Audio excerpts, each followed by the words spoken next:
All right, so now we're getting to the water heater. From the start, we know it's a gas water heater. You got your gas shut off here.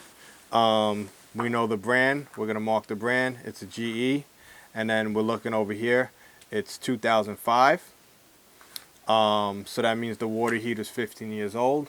A water heater generally lasts 10 to 15 years, so I might make a comment that it might be past its life expectancy. Even though it is working, I'm going to let them know that at any time it could go.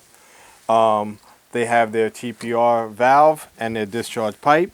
Again, we're not code inspectors, but you know, if you see something, you might want to mention it. Code is to have this pipe going 6 inches off the ground. It's a little higher than that, but I don't know if I would necessarily make a big deal about it. I would let them know. Over here, we're looking for corrosion. We're looking for leaks. We're looking for everything else. Got your piping. So overall, everything looks good. It's just an older water heater.